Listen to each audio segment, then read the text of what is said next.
오늘 우리에게 주신 하나님 말씀은 시편 132편 1절에서 18절 말씀입니다. 구약 성경 900페이지에 있습니다.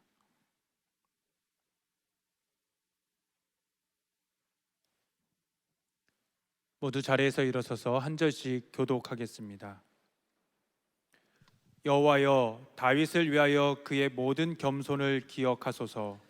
그가 여호와께 맹세하며 야곱의 전능자에게 서원하기를 내가 내 장막집에 들어가지 아니하며 내 침상에 오르지 아니하고 내 눈으로 잠들게 하지 아니하며 내 눈꺼풀로 졸게 하지 아니하기를 여호와의 처소 곧 야곱의 정능자의 성막을 발견하기까지 하리라 하였나이다. 우리가 그것이 에브라다에 있다 함을 들었더니 나무밭에서 찾았도다. 우리가 그의 계신 곳으로 들어가서 그의 발등상 앞에서 엎드려 예배하리로다. 여호와여, 일어나사 주의 권능의 계와 함께 평안한 곳으로 들어가소서. 주의 제사장들은 의를 옷 입고 주의 성도들은 즐거이 외칠지어다. 주의 종 다윗을 위하여 주의 기름 부음 받은 자의 얼굴을 외면하지 마옵소서. 여호와께서 다윗에게 성실히 맹세하셨으니 변하지 아니하실지라. 이르시기를 내 몸의 소생을 내 왕 위에 둘지라. 내 자손이 내 언약과 그들에게 교훈하는 내 증거를 지킬진대 그들의 후손도 영원히 내 왕위에 앉으리라 하셨도다. 여호와께서 시온을 택하시고 자기 거처를 삼고자 하여 이르시기를 이는 내가 영원히 쉴 곳이라. 내가 여기 거주할 것은 이를 원하였음이로다. 내가 이 성의 식료품에 풍족히 복을 주고 떡으로 그 빈민을 만족하게 하리로다. 내가 그 제사장들에게 구원을 옷 입히리니 그 성도들은 즐거이 외치리로다. 내가 거기서 다윗에게 뿔이 나게 할 것이라. 내가 내 기름 부음 받은 자를 위하여 등을 준비하였도다. 내가 그의 원수에게는 수치를 옷 입히고 그에게는 왕관이 빛나게 하리라 하셨도다. 아멘. 성경의 손으로 함께 고백하겠습니다. 이는 살아계신 하나님의 말씀입니다. 아멘. 할렐루야. 주의 은혜와 평강이 여러분과 함께 하시기를 축원합니다. 오늘은 순례자의 노래 13번째로 성전을 사모하는 마음, 이런 제목으로 말씀 가운데 은혜를 나누고자 합니다. 하나님께서 우리에게 베푸시는 은총을 크게 두 가지로 나눕니다. 하나는 일반 은총이요, 또 하나는 특별 은총입니다. 일반 은총은 인류 모두에게 베푸시는 보편적인 은총입니다. 빛과 물과 또 공기, 이와 같은 자연의 은총이라 할 수 있습니다. 또 사람의 마음에 있는 양심, 이성적인 판단, 이 또한 하나님께서 보편적으로 주신 일반 은총입니다. 특별 은총은 말 그대로 특별한 사람, 그리스도인에게 주신 은총입니다. 예수를 믿음으로 구원받는 은총, 무엇과 비교할 수 없는 특별한 은총입니다. 하나님께서 우리에게 주신 은총이 두 가지이듯이 하나님이 우리에게 주신 명령도 두 가지입니다. 첫 번째 명령은 문화 명령이라고 합니다. 이 문화 명령은 창세기 1장 28절 말씀을 기초로 합니다. 같이 보시겠습니다. 하나님이 그들에게 복을 주시며 하나님이 그들에게 이르시되 생육하고 번성하여 땅에 충만하라. 땅을 정복하라. 바다의 물고기와 하늘의 새와 땅에 움직이는 모든 생물을 다스리라 하시니라. 하나님께서 인간을 창조하신 후에 인간에게 축복하시면서 명하신 내용입니다. 땅을 정복하라, 다스리라 하는 말은 땅을 인간적으로 소유하고 또 무너뜨려서 정복하는 일반적인 개념이 아니라 하나님께서 만드신 세상을 잘 아름답게 보존하며 아름다운 문화를 만들어내고 문명을 창출해내는 그런 삶을 살도록 우리에게 명령하신 것입니다. 이것이 문화명령입니다. 문화명령의 가장 중요한 초점은 하나님이 만드신 세계를 보존하는 것입니다. 오늘날 코로나19와 같은 이러한 팬데믹 상황은 우리가 하나님께서 만드신 환경과 자연의 질서를 제대로 보존하지 못하고 깨트리는 바람에 오는 부메랑과 같은 일들이죠. 기후변화라든지 자연재앙과 같은 여러 가지 일들도 마찬가지입니다. 그렇기 때문에 우리는 특별히 그리스도인들은 환경을 보존하고 잘 관리하는 것을 사명으로 여겨야 됩니다. 오늘은 우리 감리교회의 환경 선교 주일이기도 합니다. 그리스도인의 이 환경 살림, 환경 보존이 사명인 것을 인식하는 그런 주일입니다. 또한 선교 명령은 대위임 명령, Great Commission이라고 하는 표현을 씁니다. 마태복음 28장 19절과 20절 말씀에 기초합니다. 이렇게 되어 있습니다. 그러므로 너희는 가서 모든 민족을 제자로 삼아 아버지와 아들과 성령의 이름으로 세례를 베풀고 내가 너희에게 분부한 모든 것을 가르쳐 지키게 하라. 사도행전 1장 8절에도 오직 성령이 너희에게 임하시며 너희가 권능을 받고 예루살렘과 온 유대와 사마리아와 땅끝까지 이르러 내 증인이 되리라 그러셨어요. 땅끝까지 이르러 증인이 되는 사명, 이 선교 사명, 이것은 하나님이 우리에게 명하신 바입니다. 온 세계를 대상으로 해서 주의 복음을 전하고 예수 믿도록 하는, 전도하는 일은 그리스도인에게 주어진 아주 중요한 사명입니다. 특별히 하나님께서는 이 일을 위하여 교회를 세우십니다. 하나님의 성전을 세우셔서 이 일을 감당케 하십니다. 그래서 교회를 세우는 일, 교회를 개척하는 일은 아주 중요한 일이지요. 오늘 여러분들이 광고 시간을 통해서 우리 교회 박신구 목사님이 이제 오늘로 이임을 하고 수원 권선 서지방에 드림온 교회를 개척한다는 이야기를 들으셨을 겁니다.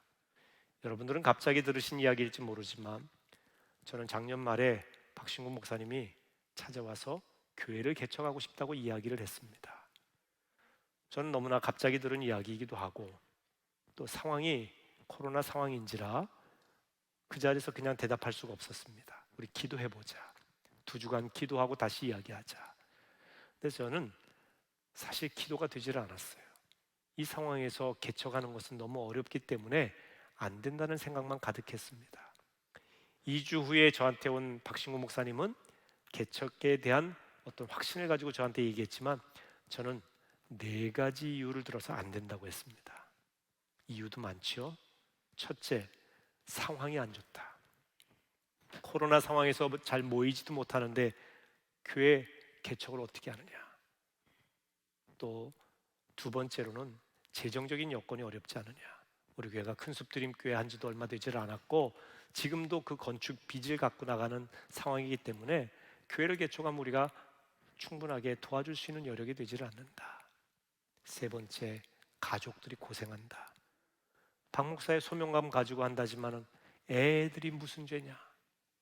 이것은 다분히 제 개인적인 경험과도 관련이 있습니다. 제 아버님이 제가 고등학생 때 교회를 개척하셨어요. 젊은 시절 신학교 다닌 그때의 그 마음을 회복하시면서 신학교 나오시고 교회를 제가 고등학생 때 개척을 했습니다. 전세로 살던 집의 안방이 교회였어요. 저희 5 식구가 창립 멤버죠. 매일 식구끼리 예배 드리는데요, 이게 참 보통 힘든 일이 아니에요. 마땅히 도와주는 교회도 없습니다. 그렇게 개척교회를 하다 보니까 개척교회가 얼마나 어려운지를 제가 뼈저리게 압니다. 저희 어머니 너무 고생하셨고요. 저와 제 2 여동생도요. 경제적인 것뿐만 아니라 여러 가지로 고생이 많았죠. 여러분, 새 들어 사는 방 2칸 집에 안방이 예배당이에요. 그러니까 저희는 저의 이제 청소년기에는요, 제 방이라는 개념 자체가 없었어요. 그러니까 예배당이 집이고 집이 예배당이고 그러니까 불편하게 이럴 데 없어요. 물론 영적인 엄청난 유익과 하나님의 은혜를 입은 기간이 그 기간이기도 합니다. 제가 하박국 3장 17절 18절 무화과나무 잎이 마르고 포도나무 열매가 없고 감람나무에 소출이 없고 밭에 먹을 것이 없고 우리의 양이 없고 외양간에 소가 없을지라도 나는 여호와로 말미암아 즐거워하며 내 구원의 하나님으로 말미암아 기뻐하리로다. 이 인생의 레마가 되는 말씀을 받은 때도 그때예요. 그럼에도 불구하고 끝까지 감사하며 살자, 주님만 바라보며 살자고 결단하게 된 동기도 바로 아버님이 개척교회 하던 시절입니다. 그러니까 영적인 엄청난 유산을 받은 때죠. 그런 유익은 있습니다. 하지만 그 과정 속에서 겪게 되는 가족들의 여러 가지 어려움이 있기 때문에 제가 선뜻 허락을 할 수가 없었어요. 4번째, 박신구 목사님은 개척교회 스타일이 아니다. 당신은 그 은사가 아닌 것 같다. 개척교회 하려면 좀 이렇게 강력한 뭐가 있어야 되거든요. 너무 착해. 온유해요. 눈물이 많은 사람이에요. 박신구 목사님 너무 착해. 개척교회 하려면 그러면 안 된다. 오해는 하지 마세요. 개척교회 하는 분들이 착하지 않다는 얘기가 아닙니다. 개척교회 하는 목사님도 오해하시면 안 돼요. 은사가 그렇다는 거예요, 은사가. 그래서 이렇게 해서 제가 구구절절 안 된다고 몇 번이고 만류를 했는데 10년 동안 저와 함께 있으면서 박신구 목사님이 제 얘기를 거역한 적이 없습니다. 한 번도 불순종한 적이 없어요. 근데 개척교회 소신은 안 굽히네요. 그래서 우리 다시 기도하자. 그러면서 이것이 하나님께로부터 왔으면 우리가 순종해야 되지 않습니까? 상황과 환경과 개인적인 역량을 초월해서 하나님이 하시고자 하면 우리가 어떻게 맡겠어요? 여러분, 이것이 어떤 일을 할 때에 제일 중요한 게 출처가 어디냐는 거예요. 내 계획, 내 만족, 내 욕심, 내 소신, 나의 비전이냐, 아니면 하나님의 뜻에서 비롯된 것이냐. 하나님의 뜻에서 비롯되었다면 이거는 인간이 만류할 수 있는 일이 아니다. 저는 박 목사님과 이야기하고 기도하는 중에 그걸 깨닫고, 그럼 우리 교회 개척을 하는 걸로 하면서 수원 지방의 수원 지역에서 하고 싶어서 다니다가 권선구에 있는 탑동이라고 있습니다. 거기에 드림온 교회를 개척하게 되었습니다. 이 드림온, 드림이란 말은 꿈이란 말이죠. 이 온이란 말은 불을 켜다, 온 오프 할 때 그 온입니다. 그러니까 하나님의 꿈을 밝히는 교회. 하나님의 꿈이 뭐겠어요? 생명 살림이죠. 그 꿈을 밝히는 교회 되겠다는 마음으로 시작을 합니다. 교회에 대한 자세한 내용, 이런 부분들은 주보에도 잠깐 소개를 해놨지만 더 자세한 이야기는 이번 주 수요일에 박신구 목사님이 설교를 합니다. 그래서 여러분들이 수요 예배에 많이 참석하셔서 함께 기도해 주시고 또 격려해 주시면 감사하겠습니다. 헌금도 해 주시기 바랍니다. 오늘 여러분들이 헌금하실 때 드림 혹은 드라고만 끝에 기입을 하셔도 드림온 교회에 헌금으로 드릴 겁니다. 리모델링도 해야 되고요. 할 일이 참 많습니다. 성구도 구입해야 되고. 7월, 8월 중에 리모델링 끝나면 정식 창립 예배를 드릴 예정입니다. 근데요, 여러분 제일 중요한 거는 성도가 있어야 되겠죠.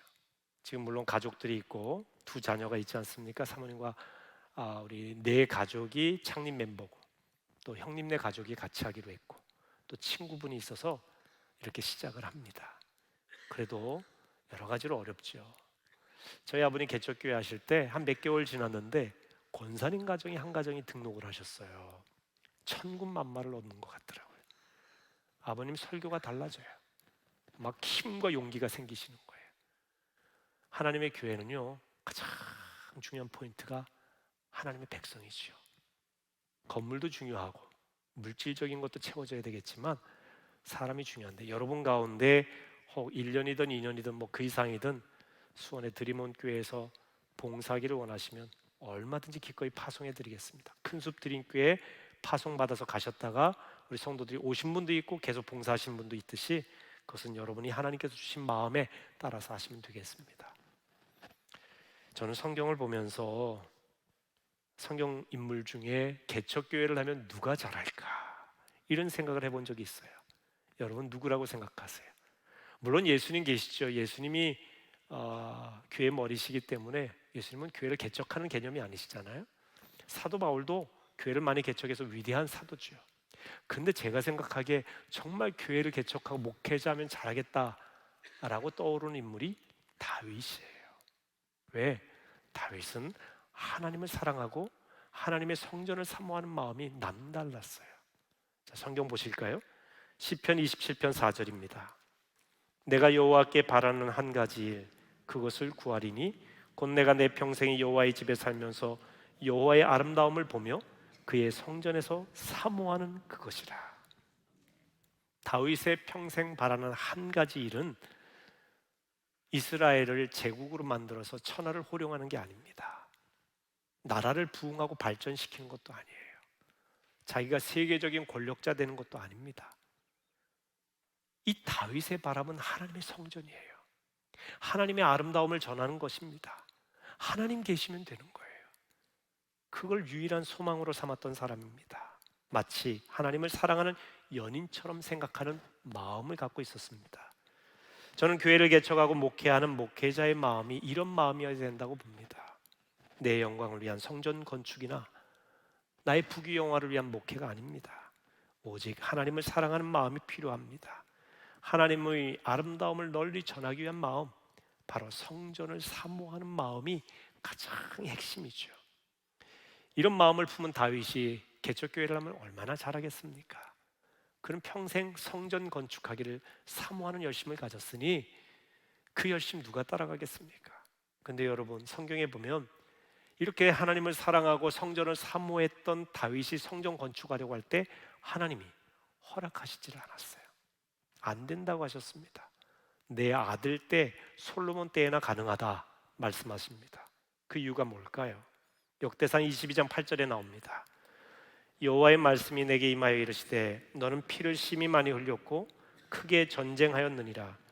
내가 내 앞에서 땅에 피를 많이 흘렸은즉 내 이름을 위하여 성전을 건축하지 못하리라. 다윗이 전쟁을 많이 했죠. 골리앗을 물리친 일에서부터 그 뒤에도 엄청난 전쟁을 많이 했습니다. 피를 많이 흘렸겠죠. 물론 하나님의 뜻에 따라서 이스라엘을 세우기 위해서 그 과정 가운데 한 일이지만, 그러나 하나님은 성전을 건축하기에는 합당하지 않다, 안 된다. 다윗이 실망하고 낙심하고 절망한 것이 아니라, 그러면 내 아들 솔로몬 때에 허락을 하셨으니 솔로몬이 성전을 건축할 수 있도록 모든 인적 물적 자원을 준비해 주는 겁니다. 그리고 그가 세상을 떠나기 전에 신하들을 다 불러 모아놓고 솔로몬과 함께 성전 건축을 하도록 말을 전하면서 이렇게 명령합니다. 그것이 역대상 22장 18, 19절에 나옵니다. 너희 하나님 여호와께서 너희와 함께 계시지 아니하시느냐? 사면으로 너희에게 평온함을 주지 아니하셨느냐? 이 땅 주민을 내 손에 넘기사 이 땅으로 여호와와 그의 백성 앞에 복종하게 하셨나니 이제 너희는 마음과 뜻을 바쳐서 너희 하나님 여호와를 구하라. 그리고 일어나서 여호와 하나님의 성전을 건축하고 여호와의 언약궤와 하나님 성전의 기물을 가져다가 여호와의 이름을 위하여 건축한 성전에 드리게 하라 하였더라. 내용이 긴데요, 세 가지로 요약하면 이렇습니다. 첫째, 하나님이 너희와 함께 계시지 않느냐? 그러니 성전 건축하는 거 두려워하지 마라. 너희가 하는 거 아니다, 하나님이 하신다. 두 번째, 너희는 마음과 뜻을 바쳐서 하나님의 뜻을 구하라. 성전 건축 너희 생각대로 하지 마라. 하나님의 마음이 어디 있느냐, 하나님의 뜻이 무엇이냐 구하면서 이 일을 해야 된다. 그것이 우선순위다. 건축할 물질 구하기 전에 하나님의 마음을 구해라. 세상적인 여러 가지 인력을 동원해서 할 일을 구상하기 전에 하나님의 뜻이 무엇인지를 먼저 물어라. 그거 우선이다. 이 이야기를 하는 것이죠. 저도 목회 초기에 하나님께, 하나님 어떤 교회 하기를 원하십니까? 라고 진지하게 물었어요. 깊이 있게 물었습니다. 하나님께서 말씀을 통해서 주신 답이 생명을 살리는 건강한 공동체예요. 이것은 제가 안양교회 와서만이 아니라 제가 목회하면서 내내 생명 살리는 건강한 공동체를 외쳤습니다. 요한복음에 보면 교회의 머리이신 예수님을 생명의 빛이라, 생명의 떡이라, 부활이요 생명이라, 길이요 진리요 생명이라 계속 이렇게 말씀하시잖아요. 그러니까 예수님에 대한 정체성을 이야기할 때 핵심 포인트가 생명입니다. 그리고 예수님이 오신 목적이 교회의 목적이어야 되는데 그것은 바로 생명을 살리기 위해서, 자기 목숨을 다하여 생명을 살리기 위해서 오셨다라는 것이죠. 요한복음 3장 16절에 보면 하나님이 세상을 이처럼 사랑하사 독생자 예수를 주셨으니 이는 그를 믿는 자마다 멸망하지 않고 영생을 얻게 하려 하심이라. 예수님을 주신 목적이 무엇이냐? 영원한 생명을 얻기 위함이라. 여러분, 그래서 교회의 사명은, 하나님의 마음은 생명을 살리는 데 있는 것입니다. 그래서 제가 이 주님의 메시지를 붙잡고 지금까지 목회를 하는 것이지요. 여러분, 교회는 사람의 뜻이 판치는 곳이 아니라 아버지 하나님의 뜻을 구하는 곳입니다. 요즘 제가 말씀을 보면서 은혜 받은 구절이 있는데요. 요한복음 12장 2절이에요. 그럼 같이 읽어보실까요? 거기서 예수를 위하여 잔치할새 마르다는 일을 하고 나사로는 예수와 함께 앉은 자 중에 있더라. 거기서는 나사로의 집을 말합니다. 나사로의 집에서 잔치가 벌어졌어요. 나사로는 누굽니까? 예수님께서 요한복음 11장에 보면 병으로 죽은 지 나흘 만에 무덤에 있던 그 나사로를 예수님께서 살리시지 않습니까? 죽었다가 살아난 존재예요. 그러니까 12장에 이르러서 그의 두 누이 동생인 마르다와 마리아가 이게 너무 감사하잖아요. 그래서 마을 잔치를 벌인 거예요. 나사로를 위해서 잔치한 게 아닙니다. 마을에 높으신 어른을 위해서 잔치한 게 아니에요. 자기들끼리 즐거워하기 위해서 잔치한 게 아니라 오늘 성경에 이렇게 돼 있어요. 거기서 예수를 위하여 잔치할세. 예수를 위하여 잔치할세. 예수를 위해서 잔치했다는 겁니다. 이걸 오늘 교회로 비유해 보면 나사로의 집은 교회를 말합니다. 교회는 어떤 곳이냐? 예수를 위하여 잔치하는 곳입니다. 우리끼리 즐거워하는 곳이 아니에요. 예수의 마음을 구하는 곳이고 예수의 영광을 위해서 존재하는 것이고 예수께서 행하신 생명 살림을 위해서 존재하는 게 교회다. 바로 이겁니다. 이게 다윗이 이야기한 거예요. 너희는 먼저 하나님의 마음과 뜻을 구해라. 여러분, 교회는 사람의 뜻을 추구하는 곳이 아닙니다. 내 비전을 교회를 통해서 이루겠다. 이건요, 어리석은 이야기입니다. 또한 교회는 예수를 위해 잔치한다고 그랬어요. 잔치하면 즐거움과 기쁨이 있죠. 신앙생활하는 것은 즐거움이에요. 영원한 기쁨입니다. 그래서 신앙생활하면서 기쁨이 없이 다 이렇게 근심과 걱정이 많으시고 교회 와서 인상 쓰시고 이거는 진정한 신앙생활의 모습이 아니에요. 화내지 마세요. 내천자 그리지 마시고 그럴 수도 있지. 예수를 위해서 잔치하는 집이 교회예요. 저는 우리 박신구 목사님이 시작하는 드림온 교회가 예수를 위해서 잔치하는 교회. 우리 안양교회도 오면은 즐거운 교회, 큰숲드림교회도 즐거운 교회, 드림온 교회도 즐거운 교회, 예수를 위한 교회. 그러면 하나님이 책임지십니다. 세 번째 다윗이 얘기한 게 이런 내용이에요. 여호와의 이름을 위하여 성전 중심에 언약궤와 성전 기물을 두라. 여기서 언약궤는 법궤, 증거궤, 여호와의 궤 이런 표현도 쓰는데요. 하나님의 임재를 상징하죠. 성전 중앙에 이 언약궤를 두라는 겁니다. 그 말은 건물로서의 성전만 중요한 것이 아니라 그 중심에 하나님이 함께 하심이 가장 중요한 포인트다. 하나님 안 계시면 성전 아무 의미가 없다. 이걸 가르쳐 주신 거예요. 여러분, 우리의 육신의 겉모습은 언젠가는 후패합니다. 다 낡고 사라지게 되죠. 그런데 성경이 이렇게 말씀하고 있어요. 너의 겉사람은 사라지지만 속사람은 날로 새로워지기를 원하노라.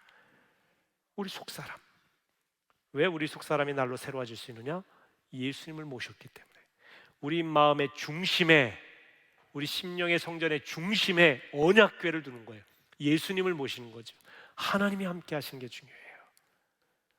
그게 아주 중요한 포인트입니다. 하나님이 함께 하시는 그곳이 성전입니다. 다윗은 죽기 전에 신하들에게 이 세 가지를 명령했어요. 하나님이 함께 하신다 걱정하지 마라. 하나님의 마음과 뜻을 먼저 구해라. 너희들이 성전을 건축하고 나거든 그 중앙에 언약궤를 두어라. 하나님 중심으로 살아라. 이런 마음이죠. 그러니까 오늘 본문은 다윗이 얼마나 하나님의 성전을 사모했는지를 보여주는 그런 내용입니다. 오늘 본문 말씀은 다윗이 지은 건 아닙니다. 누가 지었는지 모르지만 이 시인은 하나님께 다윗의 모든 겸손을 기억해달라는 말로 시작을 합니다. 원어로 보면 겸손에 해당하는 말이 고난을 당하다, 수고하다, 괴롭게 하다, 근심하다 이런 의미가 있어요. 그러니까 하나님의 성전을 향한 다윗의 수고, 다윗의 고난, 다윗의 근심, 다윗의 어떤 뜨거운 그 성전 사랑하는 마음을 좀 기억해달라는 겁니다. 다윗은 왕이 된 후에 선지자 나단에게 자신의 고민을 이야기하는데 사무엘하 7장 2절에 이렇게 돼 있어요. 왕이 선지자 나단에게 이르되 볼지어다 나는 백향목 궁에 살거늘 하나님의 궤는 휘장 가운데 있도다. 자신은 너무너무 잘 지어진 백향목 궁궐에 있다. 그런데 하나님의 궤는 휘장 가운데 있다. 이 말은 방치돼 있다. 어디 있는지도 제대로 모르고 방치돼 있는 가운데 있다. 그러면서 자기가 잠을 이룰 수 없다는 거예요. 자, 오늘 본문 3절에서 5절에 표준 세번역으로 보면 이렇게 돼 있어요. 내가 내 집 장막에 들어가지 아니하며 내 침상에도 오르지 아니하며 눈을 붙이고 깊은 잠에 빠지지도 아니할 것이며 눈꺼풀에 얕은 잠도 들지 못하게 하겠습니다. 주께서 계실 장막을 마련할 때까지 야곱의 전능하신 분이 계실 곳을 찾아낼 때까지 그렇게 하겠습니다. 다윗이 임금이 된 후에 가장 먼저 한 일이 언약궤를 찾는 일이에요. 방치되어 있던 언약궤가 어디 있는지 수소문해서 찾는 일입니다. 다윗은 그 일을 행하기 전에는 잠들 수가 없습니다. 잘 지어진 백향목 이 궁궐에서 내가 어떻게 편히 잠들겠습니까? 당신은 방치되어 있는데 그럴 수가 없습니다. 야곱의 전능하신 분이 계신 곳을 찾을 때까지, 당신의 장막을 마련할 때까지는 나는 편히 누워 잠자지 못하겠습니다. 그렇게 말하던 다윗이 드디어 하나님의 법궤가 있는 곳을 찾았습니다. 우리가 그것이 에브라다에 있다함을 들었더니 나무밭에서 찾았도다. 여기서 나무밭은 기럇 여아림이라고 하는 지역을 일컫는 시적인 표현입니다. 다윗은 하나님의 언약궤를 찾기 위해 수소문하다가 에브라다에서 나무밭 사이에 언약궤가 있다는 이야기를 듣습니다. 바로 기럇 여아림입니다. 그곳으로 달려갑니다. 거기서 하나님의 언약궤를 발견하게 됩니다. 얼마나 기뻤는지 몰라요. 여러분, 언약궤는 출애굽 당시에 하나님께서 이스라엘 백성들에게 주신 것이지요. 광야 이스라엘 백성들이 성막을 만들어 놓고 성막 안에 하나님을 모신 지성소라고 하는 곳, 그리고 그 지성소 안에 가장 중요한 곳에 언약궤를 두었습니다. 이 언약궤 안에는 십계명의 두 돌판, 아론의 쌍난 지팡이, 만나가 들어있는 항아리가 그 안에 있어요. 이 십계명, 아론의 쌍난 지팡이, 만나 항아리는 모두 하나님의 역사, 하나님의 함께하심, 하나님이 먹이시고 입히시고 너에게 말씀을 주신다고 하는 하나님의 임재를 상징하는 그런 물건들이에요. 그러니까 언약궤는 한마디로 하나님이 좌정하여 여기 계시다, 이걸 의미합니다. 이스라엘 백성들은 하나님 없이는 움직이지 않았다는 거예요. 언약궤가 사라진다고 하는 것은 우리의 생명이 끝났고 하나님이 떠나셨다는 이야기이기 때문에 우리의 모든 것은 절망이다. 그래서 언약궤 중심으로 철저히 살았습니다. 이스라엘 백성들이 요단을 건너 가나안 땅에 들어갈 때도 언약궤가 제일 앞서가지 않습니까? 백성들은 그 언약궤를 바라보면서 뒤따라간 거예요. 그런데 이 언약궤가 사사 시대에 블레셋과의 전쟁에서 빼앗기게 됩니다. 블레셋이 이스라엘하고 전쟁만 하면 이상하게 이스라엘이 이길 수가 없는 거예요. 왠가 봤더니 이스라엘에는 언약궤가 있어요. 그래서 이 언약궤만 자기네들이 취하면 이스라엘이 이길 수 있겠구나 생각해서 뺏었는데, 이게 웬걸, 언약궤를 뺏어서 그들의 이 블레셋 지역에 갖다 놨는데 그들이 섬기던 다곤 신당에 있는 이 다곤 신상들이 다 무너져 내리는 거예요. 그런데다 백성들 사이에 전염병이 퍼져버려요. 언약궤가 있는 동안 계속해서 블레셋 사람들은 어려움을 겪게 되는 겁니다. 재앙이 내리는 거예요. 그래서 얼른 이 언약궤를 이스라엘 백성들에게 돌려보냅니다. 너희들 가져가라. 그제서야 재앙이 끝나게 돼요. 여러분, 이게 뭘 의미할까요? 언약궤에 대한 믿음이 없는 상태에서 언약궤를 취하는 것은 잘못하면 하나님을 믿지 않는 그 믿음을 마치 부적이나 우상처럼 여기는 그러한 일입니다. 언약궤는 부적이 아니에요. 우리가 십자가를 부적처럼 생각하면 안 돼요. 우리 집에 십자가 걸려 있으니까 아무런 문제가 안 생길 것이다. 내가 목에 목걸이를 걸고 있으면 나는 좋은 일만 생길 것이다. 이건 마치 십자가를 부적처럼 생각하는 거예요. 블레셋 사람들이 그렇게 생각한 겁니다. 십자가에 대한 믿음이 중요하죠. 언약궤가 하나님이 함께 하신다고 하는 믿음이 없이 언약궤만 가져간다고 되는 게 아니란 이야기예요. 러시아가 공산화될 때에 소련으로 공산화되는 과정 중에 많은 젊은이들이 이 믿음이 있었지만 믿음 떠나고 공산당원이 됐어요. 근데 한 젊은이에게 아주 똑똑하고 앞으로 공산당원의 리더감이 될 만한 그 젊은이에게 이 소련의 군 장교가 회유를 합니다. 네가 이제 공산당원에 서명을 하게 되면 너는 앞으로 훌륭한 장교가 되고 엘리트가 되고 승승장구하게 될 것이다. 그러니 서명을 해라. 저는 할 수가 없습니다. 왜? 저는 하나님을 믿습니다. 공산당은 무신론 아닙니까? 그러자 그 공산당 이 간부가 그 젊은이의 목에 십자가가 걸려 있는 것을 보고 그 십자가를 확 낚아채고 쓰레기통에 버리면서, 그래 이제 너는 기독교인이 아니야. 내 목에 십자가가 없어졌어. 이제 네가 공산당원에 서명을 하고 앞으로 승승장구하면 돼. 그러자 이 젊은이가 이렇게 얘기하는 거예요.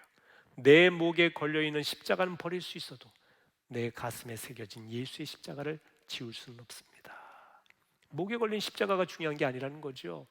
십자가에 대한 믿음을 가진 마음이 중요하다는 거예요. 마음이. 이 믿음 없이 마치 부족처럼 십자가만 갖고 다닌다고 되는 게 아니에요. 이 법궤도 블레셋이 착각한 거죠.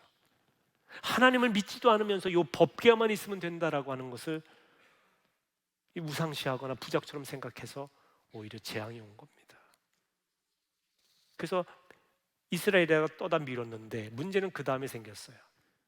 이게 기럇 여아림의 아비나답의 집에 방치되게 된 거예요. 임금도 돌보지를 않았고요. 백성들이 그 다음부터는 언약궤에 대해서 무관심하기 시작했어요. 다윗이 하나님의 언약궤가 어디 있는지 수소문하며 찾아다녀야 될 정도였습니다. 언약궤가 방치된 20년 동안 사울이 다스리던 시대죠. 하나님을 외면하던 시대예요. 하나님을 찾지 않던 시대입니다. 하나님 없이 나라를 통치한 시대의 결과가 무엇입니까? 사울은 악령에 끊임없이 시달렸어요. 다윗을 죽이고자 하는 생각에 사로잡혔습니다. 블레셋과의 싸움에서는 계속 패배했습니다. 사울왕은 결국 비참하게 전사합니다. 그의 아들들도 말입니다. 하나님을 찾지 않는 나라의 비극이죠. 하나님을 찾지 않는, 예배하지 않는 지도자의 비극인 것입니다. 다윗은 사울의 어리석음을 반복하지 않았습니다. 그래서 임금이 되자마자 하나님의 언약궤부터 찾은 거예요. 하나님이 함께 하시지 아니하시면 내가 이 나라를 어떻게 통치할 수 있겠는가? 찾고 찾은 가운데 언약궤를 발견하게 되죠. 다윗은 그것이 기럇 여아림에 있다는 이야기를 듣고 이렇게 외칩니다. 그분 계신 곳으로 가자. 그 발 아래 엎드려 경배하자. 우리가 성경으로 읽으니까 그분 계시는 곳으로 가자, 그 발 아래 엎드려 경배하자 그랬죠. 다윗 시대로 가보면 다윗은 아마 감동과 감격 속에 이렇게 외쳤을 거예요. 그분 계신 곳으로 가자. 언약궤가 있는 기럇 여아림으로 가자. 그 발 아래에 엎드려 경배하자. 우리는 그분의 종이 아니냐, 그분을 예배하는 예배자가 아니냐. 감격하는 가운데 기럇 여아림으로 갑니다. 그리고 거기서 경배한 후에 그 언약궤를 궁궐로 모셔오지 않습니까? 그때 제사장과 백성들은 물론이요, 다윗도 춤추며 하나님을 찬양합니다.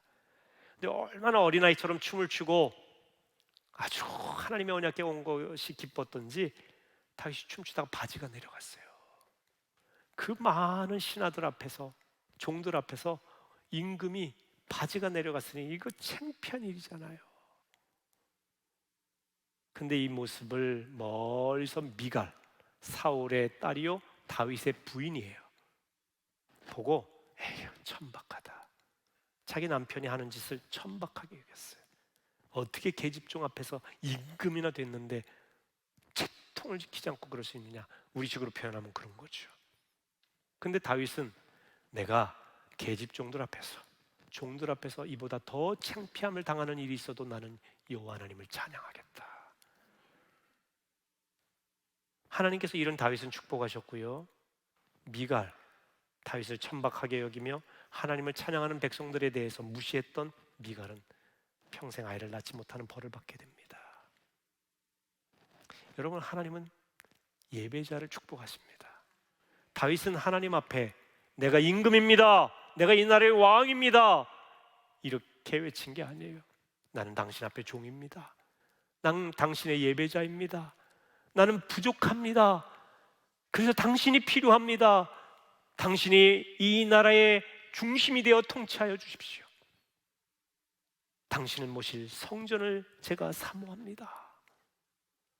여러분, 우리가 하나님 앞에 올 때 우리는 예배자로 나오는 겁니다.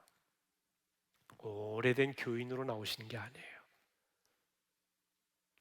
사회적인 신분으로 나오시는 것도 아닙니다. 많이 배웠다고 하는 지식인으로 나오는 것도 아니에요.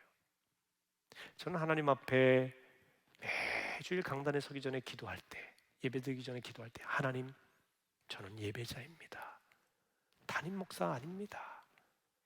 제가 괜히 담임 목사라고 하는 어떤 하나님 앞에서 조금이라도 교만한 마음을 갖는다면 얼마나 하나님 두려운 분입니까? 저는 철저히 당신의 종입니다.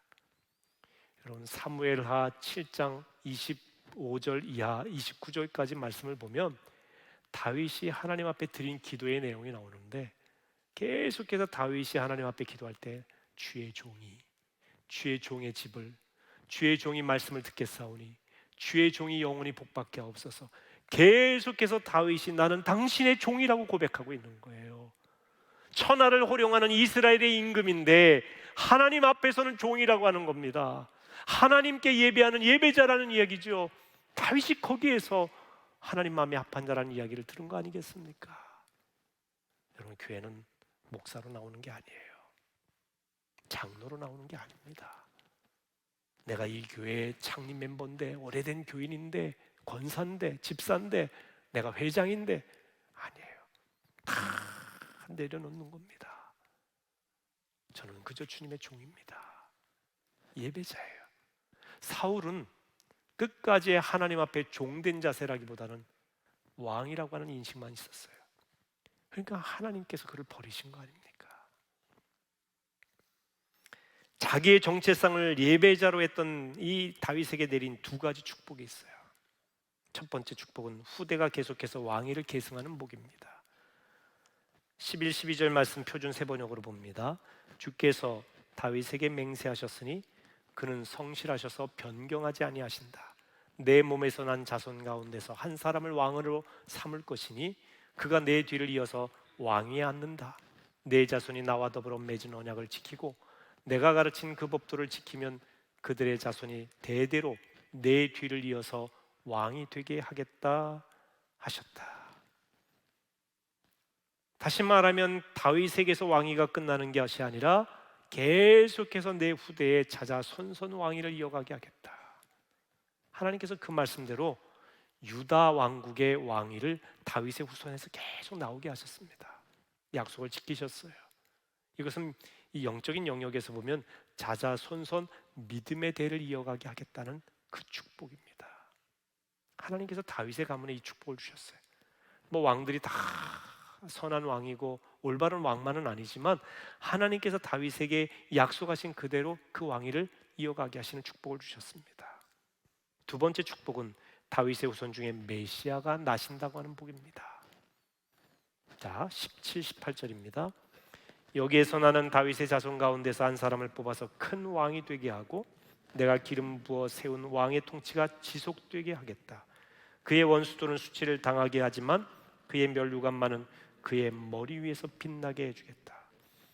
다윗의 자손 가운데서 한 사람을 뽑아서 큰 왕이 되게 하겠다. 바로 예수님을 말합니다. 메시아, 너희 후손 가운데 메시아가 나오게 하겠다. 그 약속대로 이루어지지 않습니까? 여러분, 메시아를 모신 가문은요, 그 무엇과 비교할 수 있는 축복이겠습니까? 예수님을 모신 가문, 예수님을 모신 가정이 되는 거예요. 이 복을 다윗에게 허락해 주신 것입니다. 그런데 이 복은요, 다윗만 받은 복이 아니에요. 여러분도 받은 복입니다. 오늘 여러분들이 예수님을 모시고 살면 여러분의 마음이 성전이에요. 그곳에 주님이 계십니다. 그러면 메시아를 모시고 사시는 그 축복을 누리고 있는 것이죠. 여러분, 구세주이신 예수님을 모시고 있으면 어떤 축복입니까? 영생에 이르는 복입니다. 우리가 이 땅에 사는 삶으로 끝나는 게 아니라 영원히 사는 복. 이것이 예수님 모신 가정, 개인, 가문, 국가의 복인 것입니다. 다윗은 어떤 사람이냐? 한마디로 성전을 사모한 사람, 성전 사모하는 마음을 갖고 살았던 사람입니다. 직접 성전을 건축하지 못했지만 아들 솔로몬이 성전을 건축할 수 있도록 모든 물적, 인적 자원을 공급했어요. 다윗은 하나님의 성전에서 하나님을 사랑하는 예배자로 서기를 원했습니다. 그런 다윗을 하나님께서 내 마음에 합한 자라 하시며 축복하신 겁니다. 저는 다윗에게 임한 이 축복이 여러분에게도 임하시기를 축원합니다. 성전을 사모하시기 바랍니다. 하나님의 교회를 사랑하시기 바랍니다.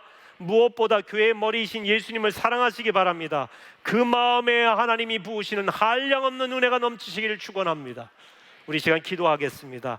우리 간절히 기도할 때에 하나님의 성전, 하나님의 교회를 사모하는 마음 잃어버리지 않게 하옵소서. 하나님 앞에서는 내가 왕이 아니라 종입니다. 하나님 앞에서 나는 예배자입니다. 하나님만 높이기를 원합니다. 교회 사랑하는 마음으로 기도해 주시고, 여러분이 예배자 되기를 기도하시고, 또 수원 권선 서지방에 세워진 드림온 교회 하나님 함께 해달라고 간절히 주여 믿습니다 하시고 기도하십니다. 주여 믿습니다. 아버지 하나님, 이 시간 기도합니다. 하나님의 교회, 하나님의 성전을 사모하는 마음으로 기도합니다. 주님이 함께 하시면 능하지 못한 일이 없는 줄 믿습니다. 하나님 사모하는 마음으로, 사랑하는 마음으로 살아가게 하여 주옵소서. 드림온 교회를 축복하시고 부흥케 하옵소서.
은혜로우신 하나님, 다윗과 같이 하나님의 성전을 사모하는 마음 잃어버리지 않게 하옵소서.